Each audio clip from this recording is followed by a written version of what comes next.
Welcome to the New Books Network. Welcome to another rebroadcast from the RTB archives.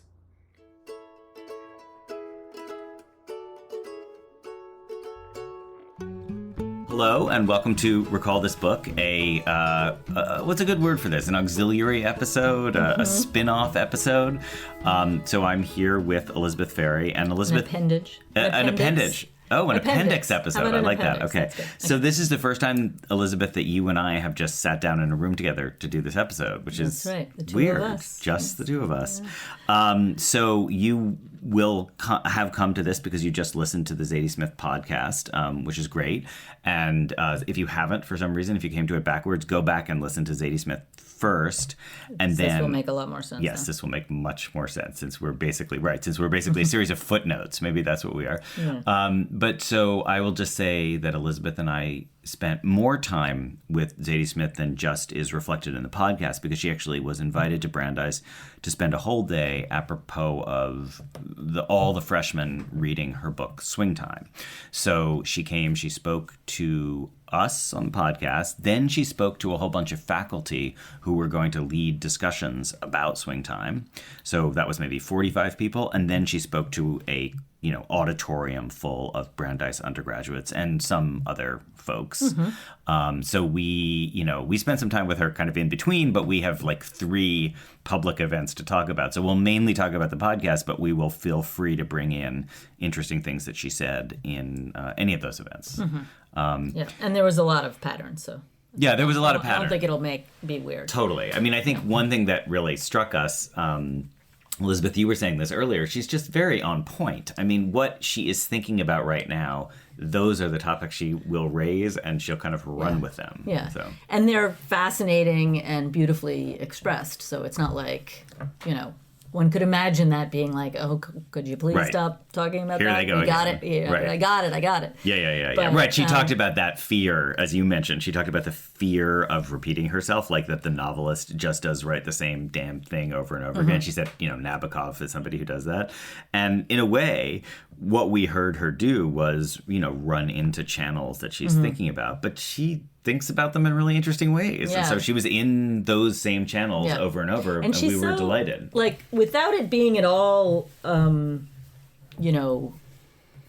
pretending that we're friends or anything, in some sort of contrived way, she's extremely available. Yeah. Like, the way in which, it's sort of like when people say that somebody's a good conversationalist. Yes. Right? But in a way, and maybe this will speak to some of our things about authenticity and performance, that's but right. In a way that, there's no sort of, it's not like people you meet who are kind of pretending they're your best friend or something. I agree with that. And yet you really feel like you're invited into her thinking. Totally. And she's listening to you too, right? Yeah. So that is a lovely quality. Right. But there was not a ton of small talk. I mean, in fact, at one point she was sitting in I'll reveal a secret of the trade, which is that you sit around in this green room in advance waiting to go on in front of the undergraduates. And I was sitting in the green room with her because I was going to interview her in front of a bunch of undergraduates. And when I walked in, she and the dean were sitting next to each other, and she was just reading Kierkegaard. She just felt like reading Kierkegaard, so that's what she's going to do. And then when she came out to the undergraduates, somebody asked a question. She's like, well, Kierkegaard has something to say about that. I was just reading It was just like, yes. It was really charming. So it's not, I think you put it really well. I mean, if we had to run through her obsessions, one of them would definitely be she has a familiar but very subtle critique of authenticity. Like, she doesn't believe in, the, kind of the deep core identity that we possess in some profound level. And it made me think about Lionel Trilling making the distinction between authenticity and sincerity. And what he meant by sincerity is a form of that, what you called availability. I totally get it. Like, you're not, you are performing a little bit because you're among strangers. So there's a way you behave among strangers, but you're not going to lie to them. You're not going to pretend to an interest you don't feel. But on the other hand, you are going to find what the common ground is that we could share a conversation about. Right. Yeah. And it actually also reminded me of another of her ideas that she kept returning to, which was the way in which writers are not like or like other people.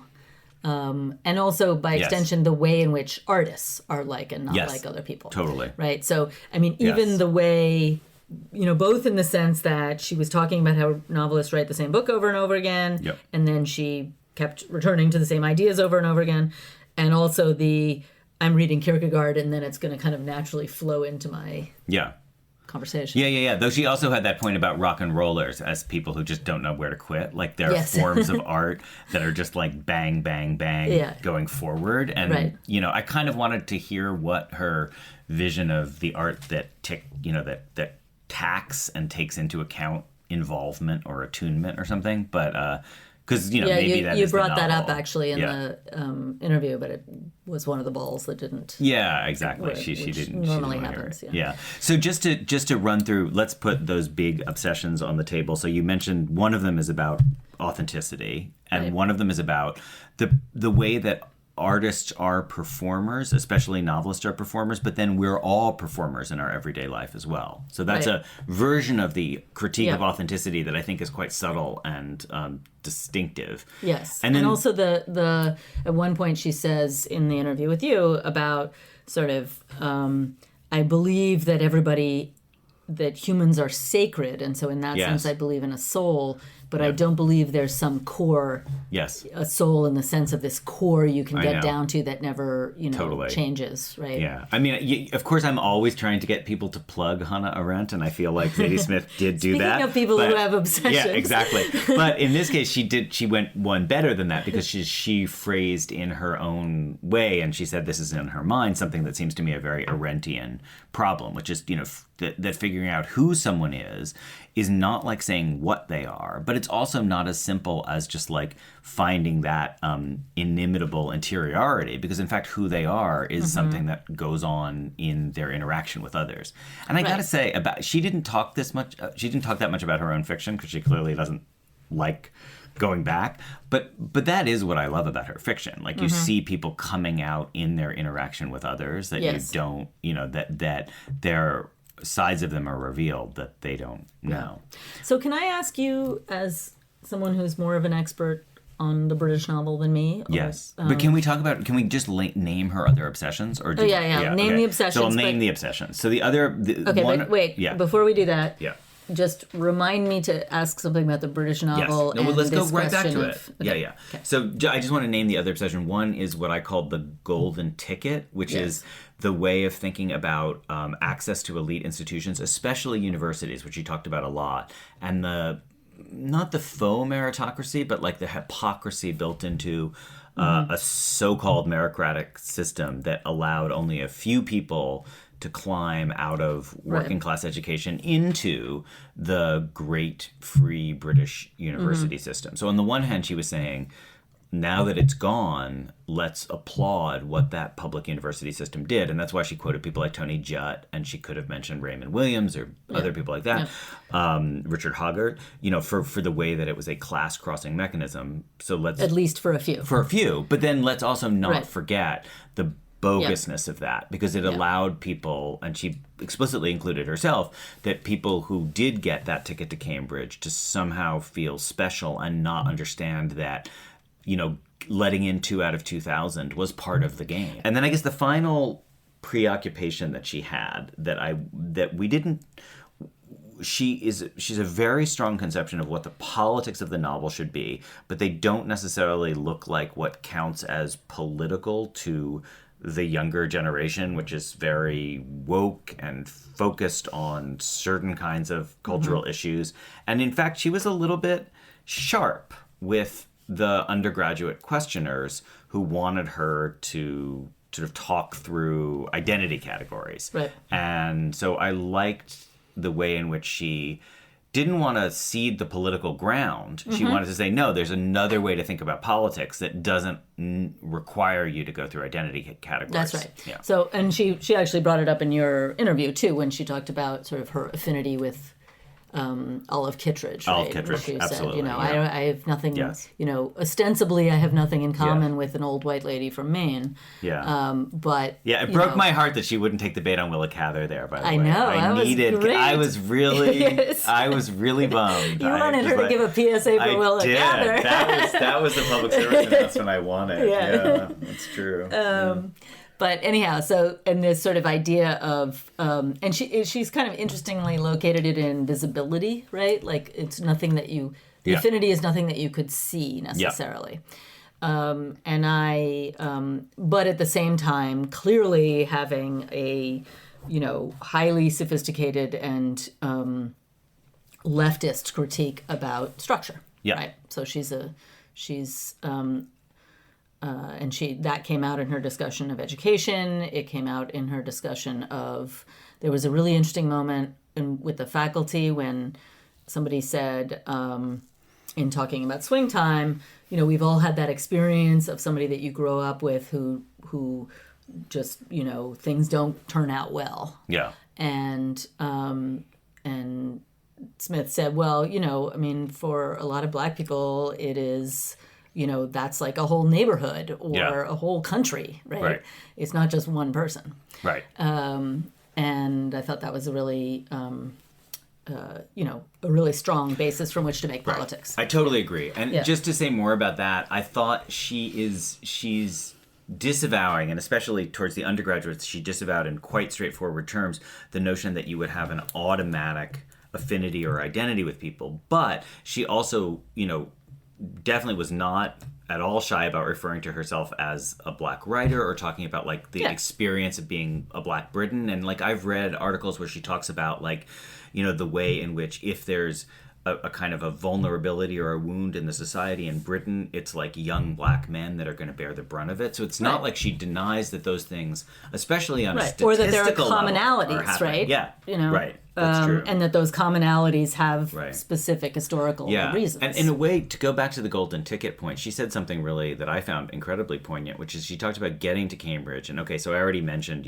she's a sort of 2 in 2,000 figure, leaving her own school and getting to Cambridge, and then discovering that there are these schools where like 3 out of 4 people are going to end up at Oxford and Cambridge. And she talked about how hard it is to fall out of the upper middle class. Yeah, which, by the way, I think about all the time with people like Boris Johnson. Like, there's certain people who are just born with the assurance that whatever they do, they're going to be cushioned. Yeah. And most of the Tory party are like that, but boy, does Boris Johnson have it in spades. I was listening to the coverage of Woodstock, because it was the 50th anniversary of Woodstock, and it was like, they didn't have a permit until like a month beforehand. Yeah. And then they didn't build a fence because they only had time to build either a stage or a fence. And then they ran out of food, so the army brought them food. And then, all of these things happened, and it's like, Jesus Christ, like white privilege is like we'll just completely,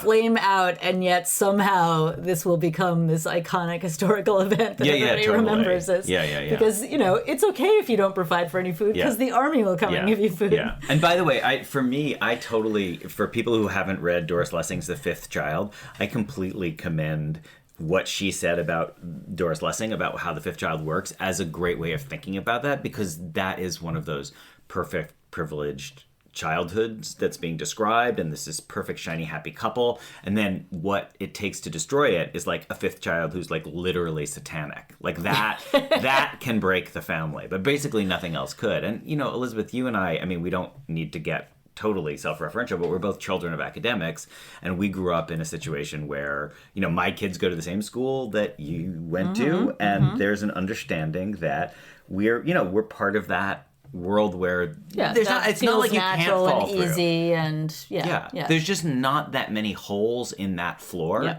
And Zadie Smith's point was like, well, one of the reasons there's not that many holes in that floor is that there's not that many holes in the ceiling for where I came from. That's really well put. What I was going to ask you was what we said a few minutes ago about these sort of 2 ways of being, like the rock star charge forward, I'm constantly self-actualized. Yes. And then, which is also President Trump in her account. Which is like also people who would President just Trump think in her being account. my best self is somehow an achievement. Right. Yeah. And means not just an achievement, but like a full realization of the self. Totally, Like right. that's how the self Right. should be. Yeah.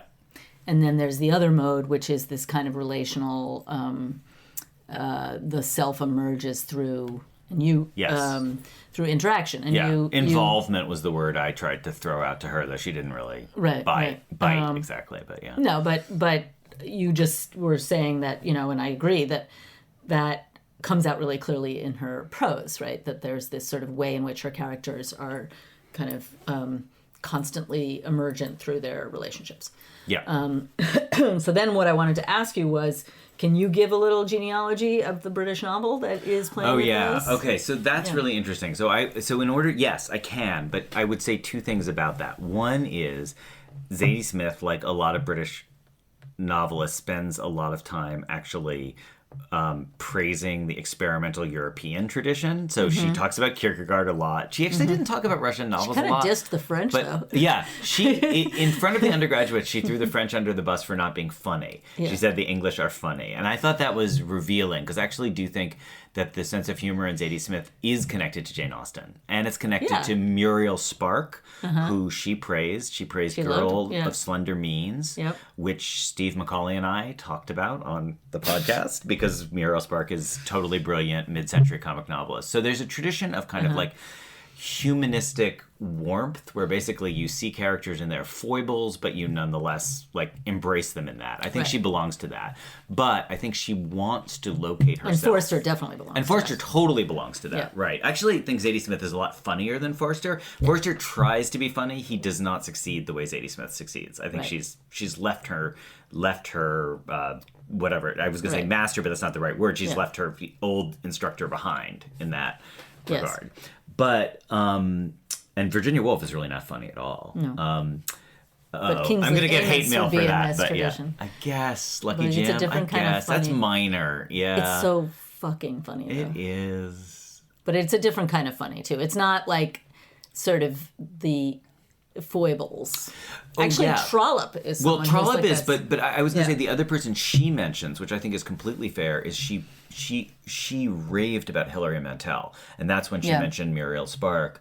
And the point there would be that Hilary Mantel is someone who, even before she was required to write a historical novel in order to become famous, she nonetheless was able to, see characters in a sort of funny, sideways way. I actually would put Penelope Fitzgerald in that category too.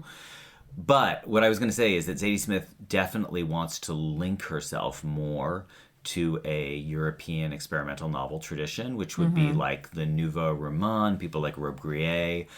She mentioned this book, now I'm forgetting the name, what's it called? The Bathroom? The Bathroom, yeah, which I don't know at all, but it's clearly an experimental Belgian novel.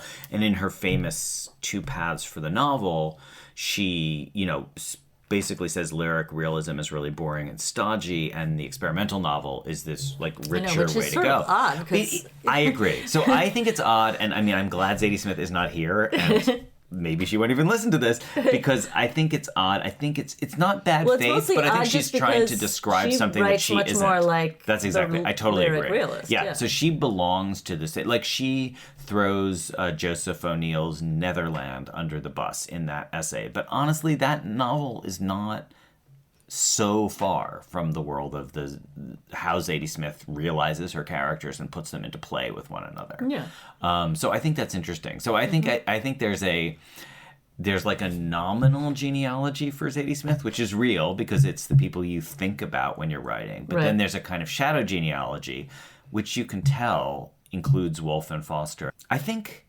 the reason that the E.M. Forster and Virginia Woolf comparison continues to be made and it resonates is actually that they are very unusual in the English novel tradition in being great essayists as well. Like Forster, like I mentioned the book on the novel, Zadie Smith. but he has a bunch of other essays as well. Virginia Woolf has a famous book of essays called The Common Reader.